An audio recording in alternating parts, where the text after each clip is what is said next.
Subscribe now and press the bell icon. Never miss an update. Subscribe now and press the bell icon. Never miss an update. Good evening everyone, स्वागत है आप सभी का महेंद्रराज के official YouTube channel पे। जल्दी से जल्दी सभी लोग एक बार फटाफट से इस सेशन में ज्वाइन कर लीजिए। आज का सेशन भी बहुत शानदार खास होने वाला है। जल्दी से सभी लोग एक बार लिंक को भी शेयर कर दीजिए ताकि आपके दोस्त भाई बंधु सभी लोग इस सेशन से जुड़ जाएं। आज की क्लास में हम लोग बहुत सारे क्वेश्चंस की प्रैक्टिस करने वाले हैं। अलग अलग चैप्टर्स के मिक्स क्वेश्चन रहने वाले हैं। जैसे कि आप लोग जानते हैं कि डेली हम लोग का ये क्लास चलता है। बहुत ही शानदार, दमदार, जबरदस्त ये प्रैक्टिस सेशन होती है। तो आज की क्लास भी उसी तरीके से होगी। सभी लोग फटाफट से एक बार सेशन को ज्वाइन कर लीजिए। आज के क्लास में बहुत सारे चैप्टर्स इंक्लूड होंगे।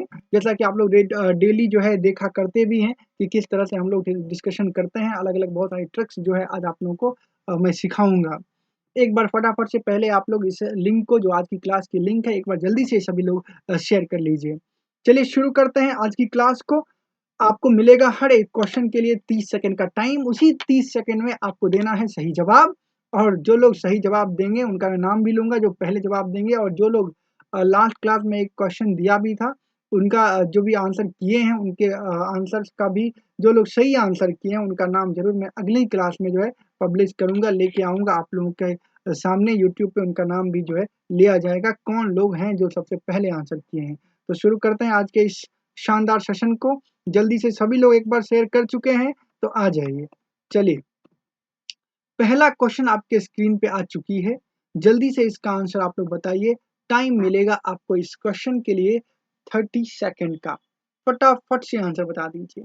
क्या बोला गया है इस क्वेश्चन में कि आपके पास 300 ग्राम चीनी का एक घोल है जिसमें 40% क्या है, चीनी है। अब बोलता है इसमें कितना और चीनी मिलाई जानी चाहिए ताकि इस घोल में चीनी क्या हो जाए, 50% हो जाए।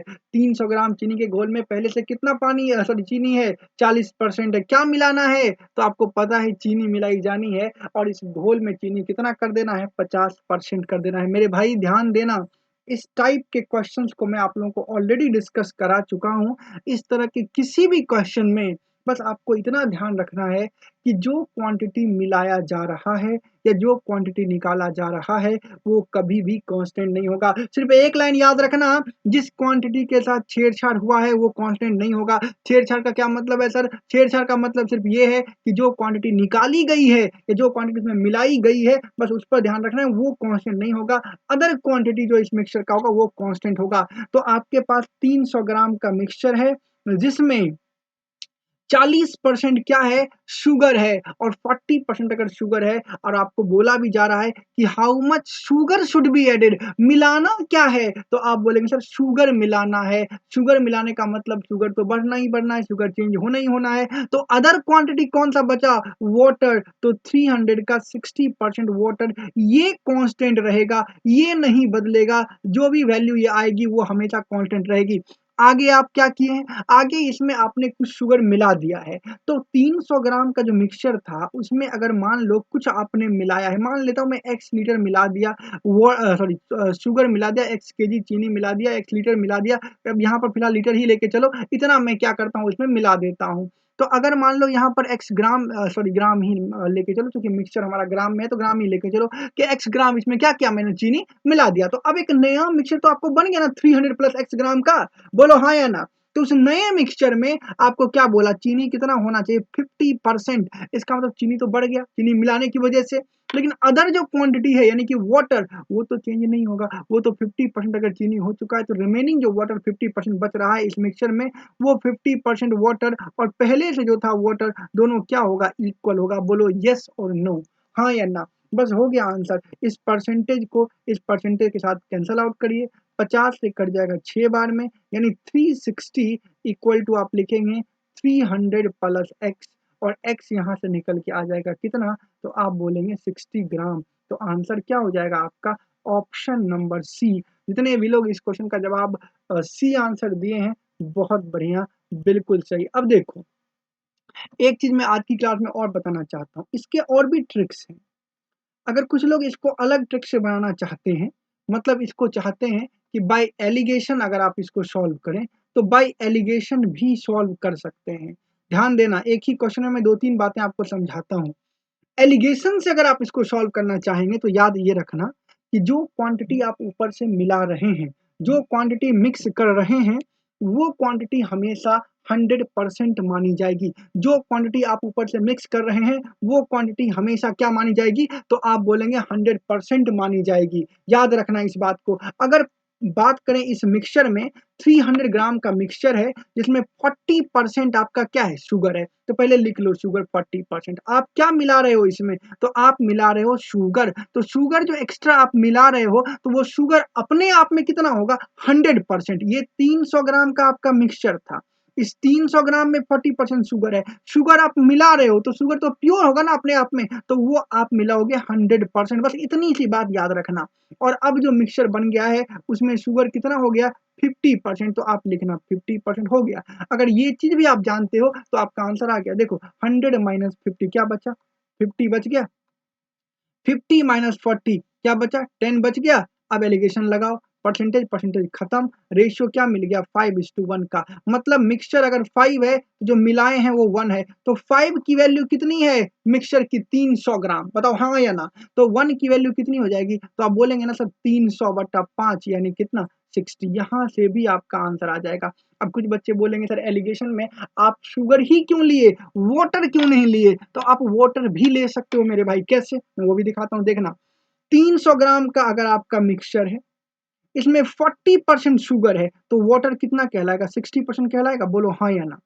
40% शुगर है तो वाटर कितना कहलाएगा? 60% कहलाएगा। बोलो हाँ या ना? मिला क्या रहे हो? तो मिला रहे हैं सर शुगर, तो इसका मतलब उस शुगर में तो वाटर नहीं होगा। शुगर मिला रहे हो तो प्योर शुगर मिला रहे हो, तो वाटर क्या होगा? जीरो। क्योंकि जब शुगर मिलाते थे तो शुगर की क्वांटिटी कितनी लेते थे? 100%। तो इसका मतलब शुगर प्योर था तभी तो 100% लिया करते थे। उसमें वाटर क्या माना जाएगा? 0%। और ओवरऑल में 50% शुगर हो गया, तो आप बोलेंगे ना सर रेस्ट क्या होगा? वाटर। तो यहाँ पर वाटर लिखिए। मतलब एलिगेशन लगाएंगे तो सेम फ्रेम ऑफ रेफरेंस में यहाँ अगर वाटर लिए तो यहाँ भी वाटर लेना होगा और एवरेज भी वाटर लेना पड़ेगा। फिर आप एलिगेशन लगाइए, यहाँ से भी कर सकते हैं। 60 माइनस 50 10 आ गया, 50 माइनस 0 50 आ गया। मतलब आप यहाँ से रेशियो देखेंगे तो निकल के 5:1 का आ जाएगा। तो 5 की वैल्यू 300, तो 1 की वैल्यू आप निकाल सकते हैं ना? तो 300/5, तो आपका आंसर आ जाएगा 60। यानी ऑप्शन नंबर सी इस क्वेश्चन का राइट आंसर। इस तरीके से भी आप निकाल सकते हैं। आसान है। चलते हैं नेक्स्ट क्वेश्चन पे। अगला क्वेश्चन आपके सामने आ चुका है। टाइम एंड वर्क का क्वेश्चन है। 30 सेकंड मिलेगा, जल्दी से आंसर कर दीजिए कि पी और क्यू एक वर्क को 10 दिनों में करते हैं।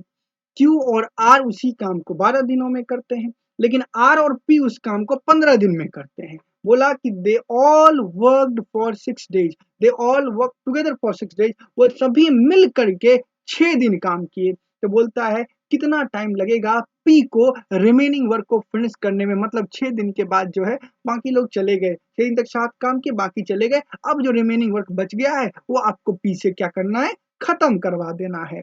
बहुत आसान सा सवाल है, बहुत लोग इसका जवाब दे सकते हैं। देखिए, P प्लस Q किसी वर्क को अगर 10 दिन में करते हैं, Q प्लस R उसी को 12 दिन में करते हैं, R प्लस P 15 दिन में करते हैं, तो पहले तो फटाफट से आप इसका एलसीएम ले लेंगे ना, वर्क निकाल लेंगे ना? बोलो हाँ या ना?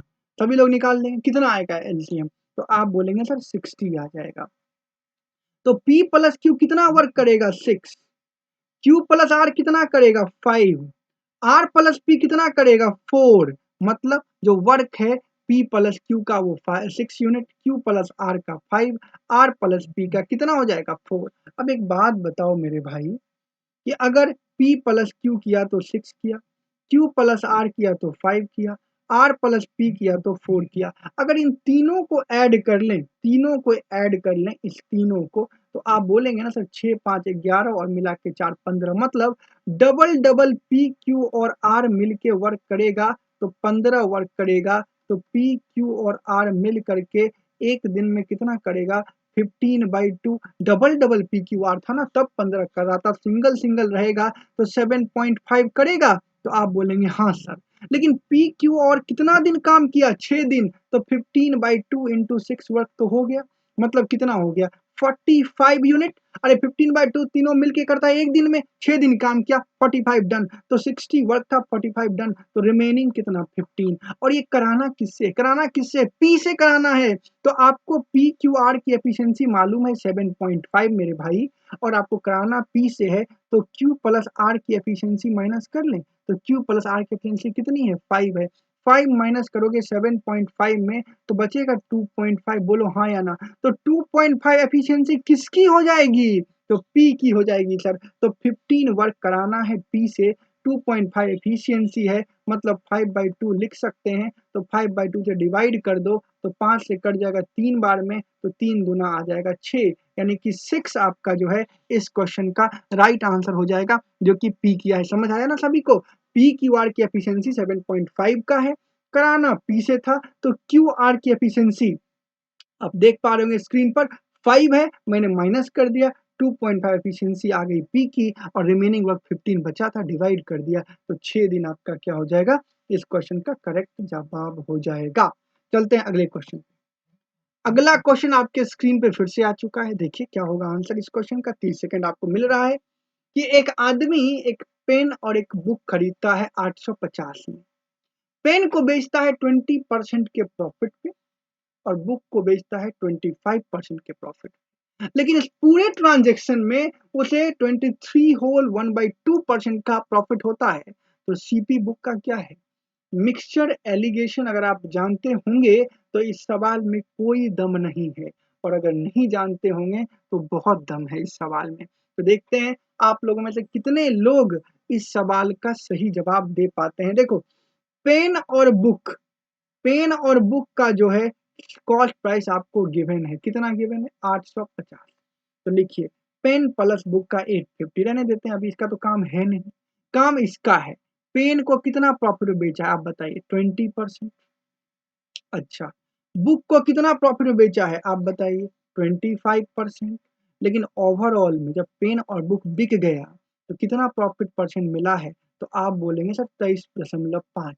23 होल 1/2 को क्या 23.5 लिख सकते हैं, तो आप बोलेंगे बिल्कुल लिख सकते हैं सर।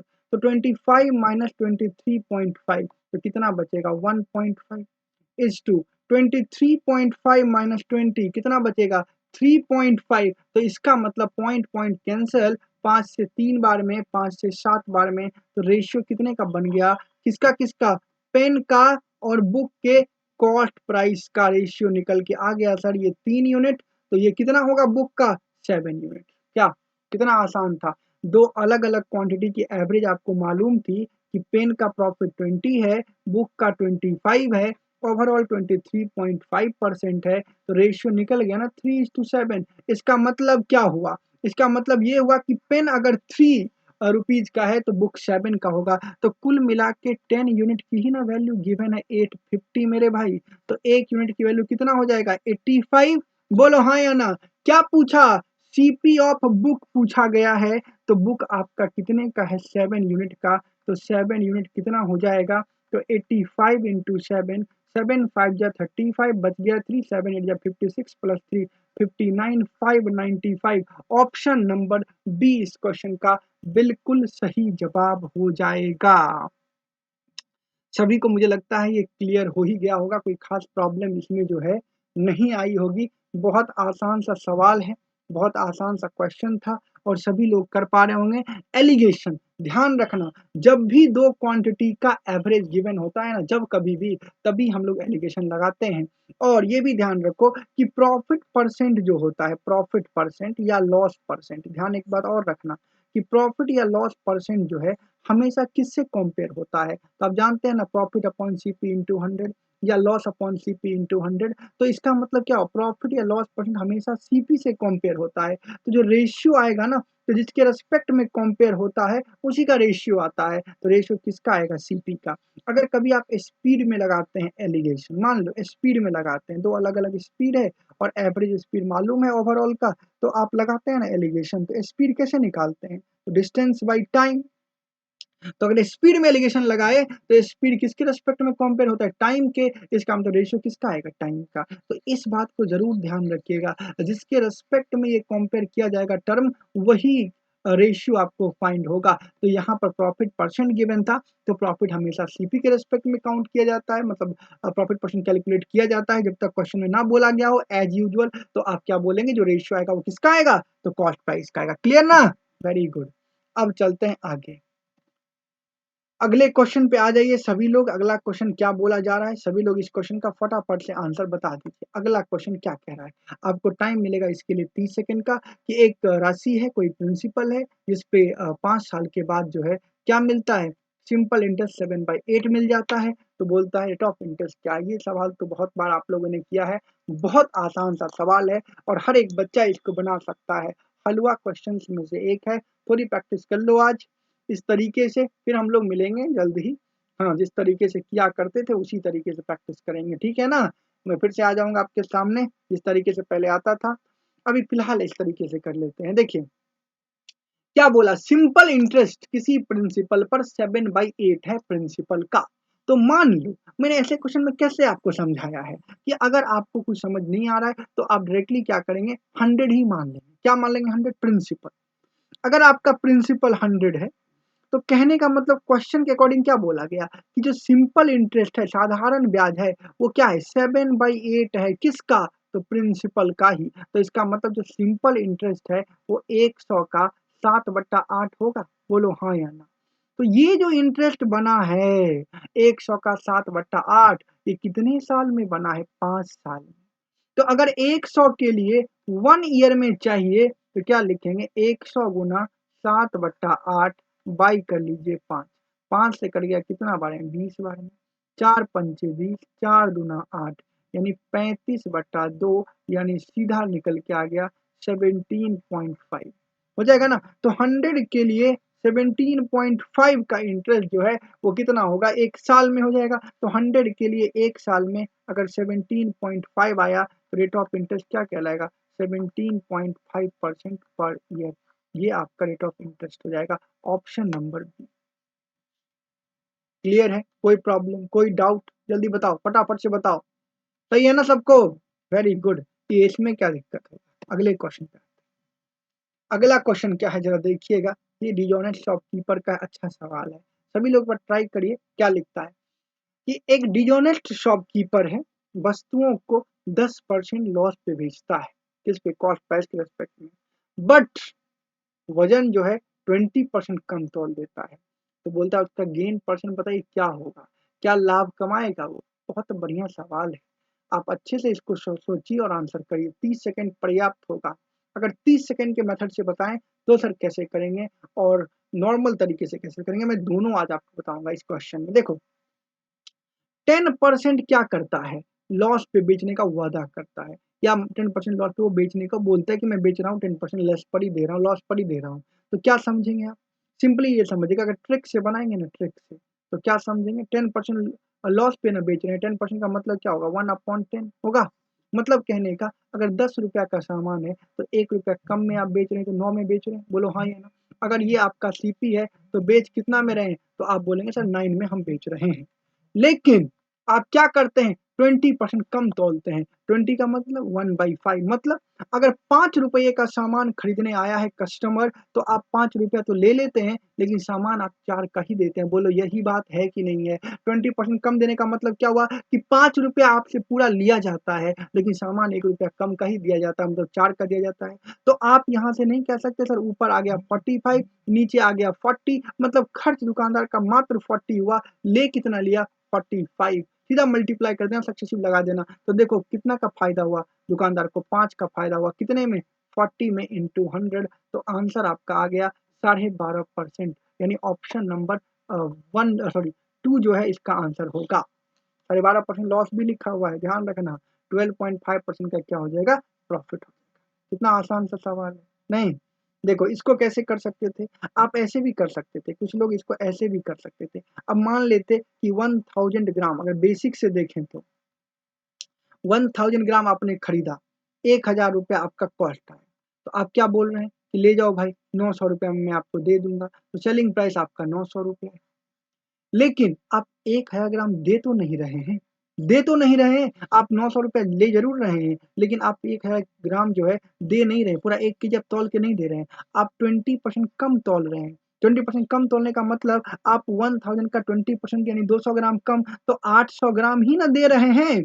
बोलो हाँ या ना? तो 800 ग्राम आप दे रहे हैं और पैसा ले रहे हैं कितने? 900 ग्राम का, मतलब 900 रुपया, तो फ़ायदा कितने का आपका हुआ? 100 रुपया का हुआ कि नहीं हुआ? कितने पे हुआ? आपका तो कॉस्ट 800 ही है, तो 800 पे 100 रुपया का फ़ायदा हुआ, तो कितना परसेंट आपने कमाया? तो आप बोलेंगे 12.5%। यही तो गेन है, ऑप्शन नंबर बी यहाँ। क्या कोई दिक्कत? कोई दिक्कत है यहाँ तक? चल नेक्स्ट। बहुत आसान है, लेकिन आप इसमें टेक्नीक ही लगाया करिएगा, ट्रिक लगाइएगा, बेस्ट आपके लिए होगा, ठीक है ना? चलो अगले क्वेश्चन पे आ जाओ। हाँ, ये सवाल भी बहुत फेमस है, अच्छा सवाल है एज प्रॉब्लम का, कि रेशियो जो है एज का दिया है, किसका किसका? माया और छाया का कितना दिया है? 6:5 दिया है, और प्रेजेंट से 15 साल बाद वो रेशियो 9:8 का है। तो मायाज प्रेजेंटेज बहुत आसान सवाल है, मेंटली इसको कर सकते हैं। कितने लोग हैं जो आप लोगों में से जो इस टेक्निक को जानते हैं और इसका मेंटली आंसर कर सकते हैं, मेंटली बिना पेन चलाए?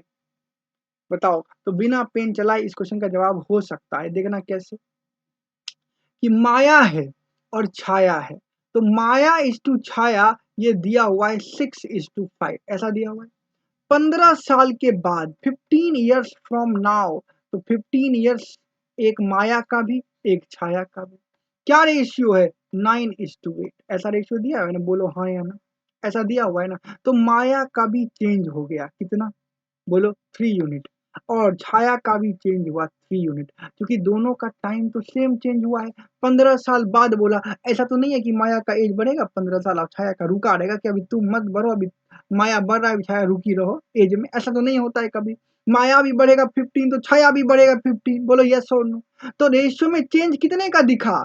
तो आप बोलेंगे सर 3 यूनिट का, तो यहाँ भी तो 3 का ही दिखना चाहिए, दोनों का एज अगर सेम अमाउंट में बढ़ा है तो, बोलो हाँ या ना? तो संजोग की बात ये है कि दिख भी रहा है सेम यूनिट, यानी कि 3 यूनिट ही दिख रहा है बढ़ते हुए, वो 15 ईयर्स के है, तो 1 यूनिट कितने का हो जाएगा? 5 ईयर्स हो जाएगा। तब यहाँ से माया निकाल सकते हैं, 6 इंटू 5 30 ईयर्स, और जो छाया है वो कितना हो जाएगा? 5 इंटू 5 25 ईयर्स। मतलब आप सिंपली कह सकते हैं कि माया का एज कितना? 30 ईयर्स। नहीं कह सकते? अब जिनको ये टेक्निक मालूम है पहले से, वो क्यों इतना लिखने जाएगा? वो क्यों लिखने जाएगा इस तरीके से कि 30 हुआ, 25 हुआ, क्या हुआ? वो डायरेक्ट यहाँ से नहीं देखेगा कि देखो माया का 6, छाया का 5, 15 साल दोनों का बीत रहा है, तो माया का 9, छाया का 8, तो चेंज कितना हुआ? 6 से 9 3। माया का कितना, अच्छा छाया का कितना हुआ? 5 से 8, यहाँ भी 3, तो यहीं देखेगा डायरेक्ट 3 की वैल्यू 15, 1 की वैल्यू 5 ईयर्स, डायरेक्टली दिमाग में आ गया। अब निकालना है कौन सा? माया का एज, तो माया का एज कितना है प्रेजेंट वाला? तो आप देख ही रहे हैं 6 यूनिट है, तो 6 यूनिट कितना हो जाएगा? डायरेक्टली सोचेगा 6 इंटू 5 यानी कि 30 ईयर्स। काम हो गया, ऑप्शन नंबर सी खत्म। नेक्स्ट क्वेश्चन पे आगे बढ़ते हैं, समझ गए होंगे आप लोग। अगले क्वेश्चन पे आए, ये बताइए क्या होगा कि 66.66% discount is offered on mark price of an article, then selling price becomes equal to the cost price of the article.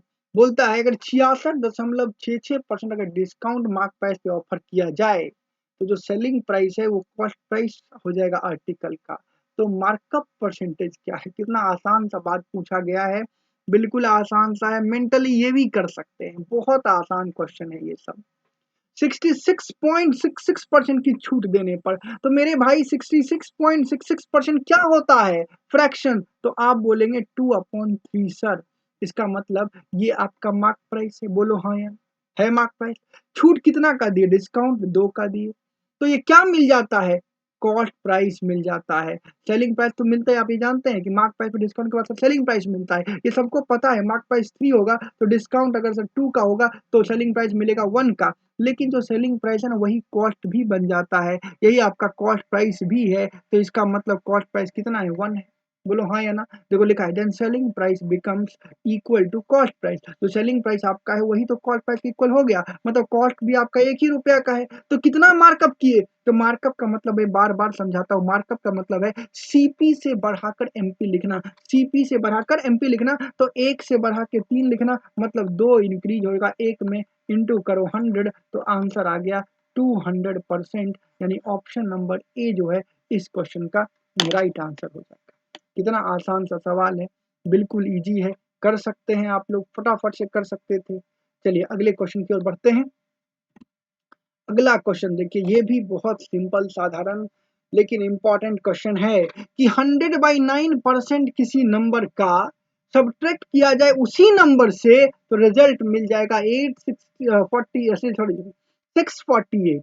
तो ओरिजिनल नंबर आपका क्या है, यही पूछा जा रहा है कि 100/9% किसी नंबर का सब्ट्रैक्ट किया जाए किससे, उसी नंबर से, नंबर फ्रॉम इटसेल्फ, तो बोलता है 648 हो जाए। तो बताइए क्या होगा ओरिजिनल नंबर। अगर आप फ्रैक्शन आप जानते हैं 100/9% का, तो ये आप इजीली कर सकते हैं। कैसे कर सकते हैं, देखिए 100/9% जो है ये आप जानते हैं ना, 11 होल 1/9% होता है। इसका मतलब क्या आप जानते हैं ना, 1/9 होता है। तो मैंने आपको क्या समझाया है कि देखो इसी 9 का 100/9% ये क्या मिलता है, 1 मिलता है। तो आप ये मान लो ना कि 9 मेरा सर ओरिजिनल नंबर है, यही मेरा ओरिजिनल नंबर है, ओरिजिनल नंबर है यही मेरा, ऐसा मान लो, कोई दिक्कत है। और अगर 9 मेरा ओरिजिनल नंबर है तो 9 में से क्या बोला जा रहा है कि 9 का ही 11 होल 1/9% घटाइए, सब्ट्रैक्ट करिए। तो 9 का 11 होल 1/9% या 100/9%, तो आप जानते हैं कि 1 होता है, मतलब 9 में 1 को माइनस करिए, ये बोला जा रहा है, बोलो हाँ या ना। तो 9 में 1 कितना मिलेगा, तो आप बोलेंगे सर 8 यूनिट। तो 8 की वैल्यू कितना दी गई है, 648। तो 1 यूनिट कितने के बराबर, 80 64, 8 से एक बार में आ गया 81। तो आपको क्या चाहिए, ओरिजिनल नंबर चाहिए। तो 9 यूनिट निकाल लीजिए, तो 81 इंटू क्या हो गया 9, तो 9 इंटू 1 9, 9 8 जा 72, क्या नंबर मिलेगा 729। कोई दिक्कत है किन्हीं को, जल्दी बताओ, कोई दिक्कत है किन्हीं को, फटाफट से बताओ। नहीं ना, क्लियर हो गया ना, वेरी गुड, बहुत बढ़िया। अरे बिल्कुल आसान सा है, बिल्कुल हो जाएगा। क्या बोलता है कि अगर 2,000 रुपया प्रिंसिपल है 20% पर एनम से कंपाउंडेड क्वार्टरली फॉर 6 मंथ, तो आपको अमाउंट पूछा है। अमाउंट, अमाउंट का मतलब, अमाउंट का मतलब तो आप जानते हैं इसका मतलब होता है सर मिश्र धन। मिश्र धन का मतलब होता है इंटरेस्ट प्लस प्रिंसिपल। ये आपसे पूछा गया है 6 महीना के लिए। इंटरेस्ट कैसे, क्वार्टरली। 30 सेकंड का टाइम है, जल्दी से बनाओ फटाफट से, सभी लोग आंसर बताइए क्या होगा आंसर। बिल्कुल आसान सा सवाल है और उम्मीद है आप सभी लोग बिल्कुल कर पाएंगे। जल्दी से बताइए क्या होगा। 20% per annum rate of interest है, प्रिंसिपल 2000 दिया हुआ है, 6 महीने का टाइम है, क्वार्टरली कैलकुलेट करना है। बस क्वार्टरली रेट निकालना सीख जाओगे तो आंसर आ जाएगा मेरे भाई। रेट आपका दिया है पर ईयर का, ध्यान देना, चेंज किसमें करना पड़ेगा, क्वार्टरली। अब बताओ रेट क्या दिया हुआ है, 20% पर एनम ऐसा दिया हुआ है। अगर क्वार्टरली आपको चाहिए, क्वार्टरली चाहिए, तो क्वार्टरली का रेट पे निकालोगे ना, क्वार्टर तो सब समझता होगा। तो अगर मान लो 1 साल का टाइम है, क्वार्टरली करना है, तो क्वार्टरली का मतलब क्या है, 1 साल का फोर्थ पार्ट कर दो, 3-3 महीने का पार्ट बनेगा ना, 3-3 महीने का पार्ट बनेगा कि नहीं बनेगा। इसका मतलब क्वार्टरली क्या बन जाएगा, 5% पर ईयर, सॉरी पर क्वार्टर, हाँ या ना। अरे 1 साल के लिए 20% है, 1 साल में 4 क्वार्टर बनेगा, 3-3 महीने का पूरा 12 में। तो 4 क्वार्टर बनेगा तो रेट को भी 4 से डिवाइड कर दो, तो 1 क्वार्टर का रेट नहीं निकल जाएगा 5%। अब प्रिंसिपल आपको मालूम है 2,000 रुपया, तो अब क्या करते हैं उसको देखो, मैं डायरेक्ट लिखता हूँ कि रेट आपका क्या हो गया 5% पर क्वार्टर, ये रेट हो गया। प्रिंसिपल आपको दिया हुआ है 2000, आपके पास 6 महीने का टाइम है, तो 3-3 महीने का 2 पीरियड तो बीतेगा, 3-3 मंथ का, बोलो हाँ या ना। 3 महीने पहला, 3 महीने बाद में। तो फर्स्ट 3 महीने के लिए अगर आप निकालोगे तो 5% से, प्रिंसिपल से, तो कितना मिल जाएगा 100 रुपया, 100 मिलेगा, 2000 का 5% निकल गया 100। तो सेकेंड 3 मंथ के लिए 100 तो मिलेगा ही मिलेगा, बोलो यस और नो। इंटरेस्ट ऑफ प्रिंसिपल और प्लस इंटरेस्ट ऑफ इंटरेस्ट, मतलब 100 का 5%, 5, तो कुल मिला के 205 ऐसा मिला। ये आपका हो गया CI कितने दिन के लिए, 6 मंथ के लिए। तो अमाउंट क्या बना 2000 और प्लस 205, तो क्या मिला 2205, 2205 मिला। बोलो हाँ या ना। तो कितना आंसर हो जाएगा, तो आपका आंसर हो जाएगा बी नंबर। होगा कि नहीं होगा, जल्दी बताओ हाँ या ना। जल्दी से सभी लोग बताइए फटाफट से। सभी बिल्कुल बता रहे हैं, बहुत बढ़िया बहुत बढ़िया। अब आगे आ जाइए। ये भी सवाल बहुत अच्छा है, पहले भी कर चुके हैं आप इस टाइप के सवाल को। जल्दी से बना दीजिए कि प्राइस जो है शुगर का 20% से बढ़ गया। तो बोलता है if expenditure on sugar has to be kept the same as earlier, मतलब जो खर्च है वो पहले की तरह ही रखना चाहते हैं। तो रेशियो बताइए किसमें, consumption and the original consumption में, मतलब sorry reduction in consumption and original consumption में कितना खपत में कमी करेंगे, खपत था कितना ये बताना है। तो कितना लाजवाब सवाल पूछा है। आपको एक बात पता होगा मेरे भाई कि प्राइस और जो कंजम्पशन है, मान लो बर्गर खाते हो, 100 रुपये में बर्गर मिल रहा है, 5 खाते हो या 5 फ्रेंड खाते हो तो 500 में खर्च हो गया। मतलब प्राइस में किससे मल्टीप्लाई किए, किससे मल्टीप्लाई किए, कंजम्पशन से मल्टीप्लाई किए। कंजम्पशन 5 बर्गर का है, प्राइस 100 है, तो एक्सपेंडिचर कितना हो गया 500 ना। ये ना मतलब होता है कि प्राइस इंटू कंजम्पशन क्या होता है एक्सपेंडिचर। अगर मान लो एक्सपेंडिचर को कांस्टेंट रखना है, इसको चेंज नहीं करना है, तो प्राइस जो है किसके इक्वल हो जाएगा। कांस्टेंट को मैंने के लिख दिया, तो ये लिखना पड़ेगा कंजम्पशन के इन्वर्सली। बोलो हाँ या ना। मतलब प्राइस और कंजम्पशन क्या हो जाएगा, तो आप बोलेंगे सर इन्वर्सली हो जाएगा। अगर ये बात पता है तो हो गया ना आंसर। देखो कैसे, जैसे मैं इसको लिखूं 20% प्राइस बढ़ोतरी हुई है तो 1/5। तो अगर प्राइस जो है इनिशियली रहा होगा 5, तो बढ़ के कितना हो जाएगा 6। बोलो हाँ या ना। और प्राइस और कंजम्पशन लिखा जाए तो 6:5 लिखा जाएगा ना। बोलो हाँ या ना। प्राइस तो इनिशियल से बढ़ के फाइनल हो गया 5 से 6, तो कंजम्पशन तो उल्टा ना होता है, तो लिखेंगे 6:5। तो रिडक्शन इन कंजम्पशन, कितना की कमी आई कंजम्पशन में, 1 की कमी आई। और ओरिजिनल कंजम्पशन कितना है, तो आप बोलेंगे सर ये 6 है, तो 1:6 आंसर हो गया। Answer C number answer. देखो कितना आसान सा है। क्या सभी लोग समझ पाए अच्छे से, कोई डाउट किन्हीं को नहीं है। चलिए एक क्वेश्चन और देखिए। अब देखो ये भी आप कर चुके हैं, वैसे पहले इस टाइप के सवाल कर चुके हैं ना, फिर भी 30 सेकंड में देता हूँ, करिए जल्दी से। क्या आंसर होगा कि एक स्टूडेंट को मल्टीप्लाई करने बोला गया था कितना से, तो बोलता है 5/3 से गुना करने के स्थान पे 3/5 से गुना कर दिया। गुना करना कितना से था, 5/3 से दिया गया था करने को, कर दिया 3/5 से। तो आप इस केस में क्या करेंगे, मैं आपको बोला था दोनों नंबर का, न्यूमरेटर का और डिनोमिनेटर का, उसका प्रोडक्ट ही एक नंबर मान लीजिए। सॉरी तो आप क्या करिएगा, एक नंबर एज्यूम कर लीजिएगा पहले। क्या हो जाएगा नंबर आपका, तो मान लीजिए लेट नंबर इक्वल टू 3 5 का प्रोडक्ट कितना हो जाएगा 15। यही आपका ओरिजिनल नंबर है, मान लो ये क्या है आपका ओरिजिनल नंबर है। मल्टीप्लाई करने किससे बोला गया था, 5/3 से करने को बोला गया था। लेकिन 5/3 से मल्टीप्लाई करते तो क्या आता 25 आता। लेकिन आपने मल्टीप्लाई किसना से कर दिया, 3/5 से गुना कर दिया, तो आपका नंबर आया कितना 9 आ गया। तो गलती कितने की हुई, आपको आना चाहिए था ये 25, गलती से आ गया 9, तो गलती कितने की हुई 16 की। 16 का एरर कितने पे 25 पे इनटू 100। अरे आना सही वाला 25 चाहिए था, आ कितना गया 9, तो गलती कितना का किए 16 का, कितने पे किए 25 पे, तो आंसर कितना हो जाएगा 64%। ऑप्शन नंबर डी हो गया। आई बात समझ में सभी को, बहुत आसान सा क्वेश्चन था, सभी को समझ में आया होगा। आज का सेशन यहीं तक रहेगा, फिर मिलेंगे हम लोग अगली क्लास में। डेली मेरे साथ जुड़ते रहिए। 5:30 में रेलवे के लिए प्रैक्टिस कराता हूँ, मात्र प्रैक्टिस के लिए जुड़ता हूँ आप लोगों के साथ। 45 मिनट से 50 मिनट की क्लास चलती है, लेकिन आज की क्लास थोड़ी छोटी होगी, थोड़ी कम की क्लास होगी, कम टाइम की। और डेली अगर आप जुड़ना चाहते हैं मेरे साथ चैप्टर वाइज क्लास में, तो चैप्टर वाइज भी मेरे साथ जुड़ सकते हैं। अभी मैं यूपी लेखपाल के लिए पढ़ा रहा हूँ, दिन में 1 बजे महिंद्रा के ऑफिशियल यूट्यूब चैनल पे। आप इस टाइम भी मेरे साथ जुड़ सकते हैं, और 5:30 to 6:30 तो मेरे साथ आप जुड़ते ही हैं रेलवे एनटीपीसी में।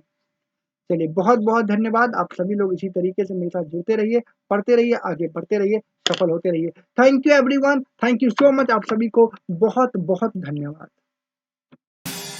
Subscribe now and press the bell icon. Never miss an update.